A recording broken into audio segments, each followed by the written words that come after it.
कार्तिक मास के आखिरी दिन को कार्तिक पूर्णिमा के नाम से जाना जाता है और ये तिथि बहुत ही पवित्र और शुभ होती है। इस दिन देव दिवाली और गुरु नानक जयंती भी मनाई जा रही है। कार्तिक पूर्णिमा को त्रिपुरारी पूर्णिमा भी कहते हैं। इस शुभ पवित्र दिन पर लोग पवित्र नदियों में स्नान करते हैं और अपनी अपनी सामर्थ्य के अनुसार दान करते हैं। ठीक है, पूजा पाठ करने के साथ ही शाम को दीप प्रज्वलित करते हैं, दीप दान भी करते हैं। हालांकि शास्त्र में कुछ ऐसे काम भी बताए गए हैं जो कि इस शुभ तिथि पर भूल से भी नहीं करना चाहिए, गलती से भी नहीं करना चाहिए। तो आज के इस वीडियो में जानने वाले हैं कि कार्तिक पूर्णिमा यानी त्रिपुरारी पूर्णिमा कब है। आइए जान लेते हैं शुभ मुहूर्तों के बारे में। इस दिन तुलसी विवाह क्या रहेगा यह भी आप जानेंगे। इस पूर्णिमा तिथि 15 नवंबर दिन शुक्रवार को सुबह 6:20 से शुरू होकर के 16 नवंबर दिन शनिवार को सुबह 2:58 पर समाप्त होगी। ठीक है, ध्यान पूर्वक आप लोग सुनते जाइएगा। शुक्रवार का दिन माँ लक्ष्मी जी को समर्पित है। जैसा कि आप सभी लोग जानते हैं कि शुक्रवार का दिन माँ लक्ष्मी जी का ही होता है, तो शुक्रवार का दिन जो है माँ लक्ष्मी जी को समर्पित है। ऐसे में जब शुक्रवार के दिन पूर्णिमा तिथि पड़ती है तो वह दिन और भी शुभ फलदायी हो जाता है और भी महत्वपूर्ण हो जाता है। इस बार पूर्णिमा तिथि का व्रत स्नान दान 15 नवंबर दिन शुक्रवार को रखा जाएगा।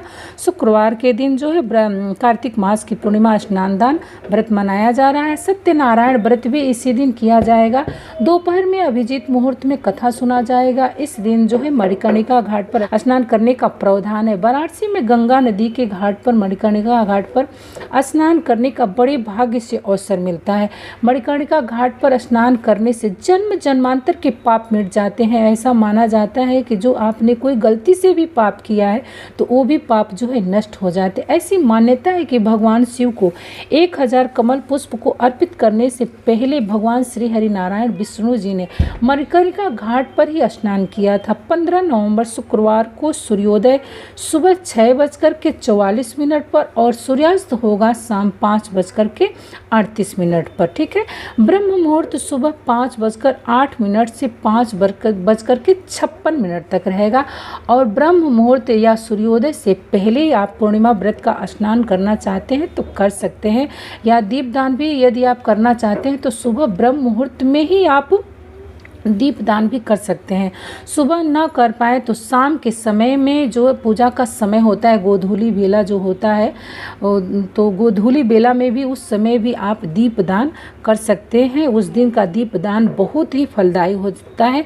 अभिजीत मुहूर्त सुबह 11:49 से 12:33 तक रहेगा और अमृत काल का समय जो है 5:38 से शाम को जो है 5:38 से शाम 7:04 तक रहेगा।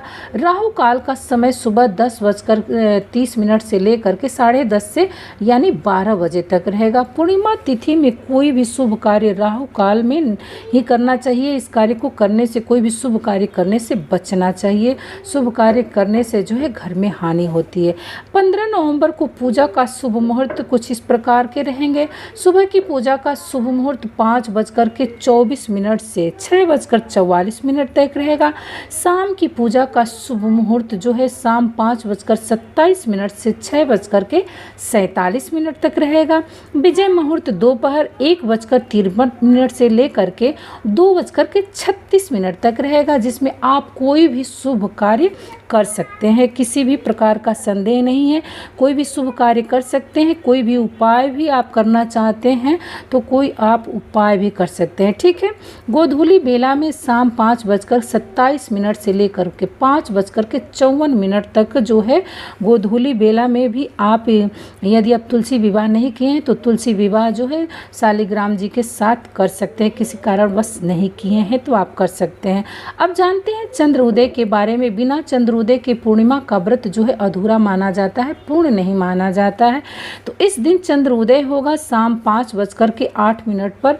इस दिन के मतलब जो इस समय के बाद आप चंद्र देवता को अर्घ दे करके आप अपना व्रत कभी भी खोल सकते हैं। यदि आसमान में धुंध के कारण या बादल के कारण किसी कारणवश चंद्र देवता न दिखाई दे तो फिर आप अपने घर में भगवान शिव के मस्तक पर जो विराजमान चंद्र देवता होते हैं फोटो में देख करके, मूर्ति में देख करके, अर्घ दे करके व्रत का नियम पालन कर सकते हैं, व्रत खोल सकते हैं। या फिर आप अपने घर में चावल से चंद्र देवता की जो आकृति बनाकर और चंद्र देवता का पूजन करके भी आप अपना व्रत खोल सकते हैं। इस दिन सामर्थ्य के अनुसार आपको दान दक्षिणा देनी चाहिए, लेकिन भूल से भी तामसिक चीज़ों का सेवन नहीं किया जाता है। उस दिन जो है तामसिक चीज़ों का भी सेवन नहीं करना चाहिए। कार्तिक पूर्णिमा के दिन जो है पंचभीखु व्रत भी समाप्त हो जाता है। कार्तिक पूर्णिमा के साथ साथ ही कार्तिक मास का उद्यापन भी किया जाता है उसी दिन, कार्तिक पूर्णिमा के दिन।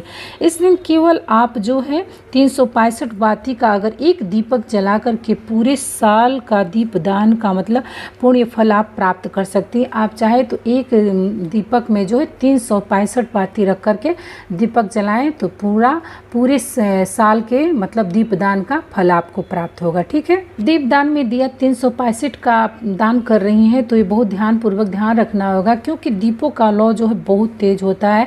तो ये दीप जो है किसी पवित्र वृक्ष के नीचे ही जलाया जाता है, जैसे तुलसी जी के सामने जलाएं, तुलसी जी के वृक्ष के नीचे, केले के वृक्ष के नीचे, या अगर नदी घाट पर तालाब पर जाके जला रही तो बहुत अच्छा है।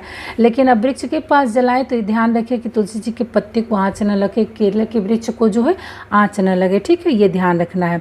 कार्तिक पूर्णिमा पर यदि आपके घर में कोई आए तो उसको खाली हाथ लौटाना नहीं चाहिए, मतलब ये शुभ नहीं होता है। अपने सामर्थ्य के अनुसार उसको दे करके ही कुछ विदा करने चाहिए। कोई भी भिक्षुक भिखारी आए तो उसको वापस नहीं लौटाना चाहिए। साथ ही गरीब, ज़रूरतमंद, निःसहाय, बुजुर्गों के साथ आप कटु शब्द न बोलें। इस दिन किसी का अपमान करने से बचें। यदि कोई अपमान करता है तो देवता पितर नाराज हो जाते हैं और घर में नकारात्मकता आती है, ये ध्यान रखिएगा। तो उस दिन किसी को कुछ कहना सुनना नहीं है। कार्तिक पूर्णिमा के दिन केवल शुद्ध शाकाहारी भोजन करना चाहिए और इस दिन दान देने के लिए बहुत ही मतलब महत्वपूर्ण शुभ दिन माना जाता है, शुभ दिन होता है।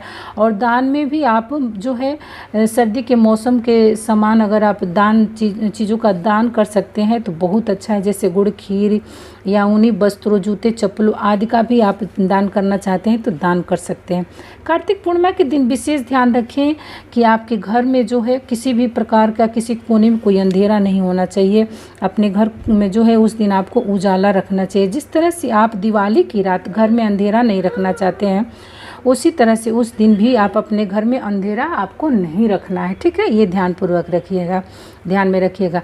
अपने घर के मुख्य द्वार और घर के अंदर बाहर आसपास में जो भी पवित्र पौधे हैं जैसे आम, अशोक के वृक्ष, तो वहाँ पे भी आप दीपक जो उस दिन दीप प्रज्वलित करना चाहिए, दिया रखने चाहिए। जिस घर में अंधेरा रहता है उस घर से के द्वार से ही जो है माँ लक्ष्मी जो है उल्टे पांव लौट जाती हैं, उस घर में प्रवेश नहीं करती हैं। पूर्णिमा का व्रत सुबह से प्रारंभ होता है। सुबह से संकल्प लेकर के व्रत के दिन जो है व्रत रखें और शाम को जो है चंद्र देवता की पूजा करके अर्घ दे करके खीर का भोग लगा करके या दूध से बनी हुई या दूध से बनी मिठाइयों से आप भोग लगा सकते हैं और प्रसाद के रूप में आप ग्रहण कर सकते हैं। ठीक है, उम्मीद है कि ये वीडियो जो है आप सभी लोगों को पसंद आई होगी। अगर आप लोगों को ये वीडियो पसंद आई हो तो प्लीज़ मेरे चैनल को सब्सक्राइब कर दीजिएगा। मैं माया तिवारी श्रीमुख सांडिल्य आप सभी लोगों का अपने चैनल पर स्वागत करती हूँ। अगर आप लोगों को ये वीडियो मेरा पसंद आया हो तो प्लीज़ मेरे चैनल को ज़रूर सब्सक्राइब कर दीजिएगा। प्रेम से बोलिए श्री हरि विष्णु भगवान की जय। कार्तिक मास की पूर्णिमा की आपकी बहुत बहुत शुभकामनाएं हों आप सभी लोगों को। जय श्री हरि, जय नारायण।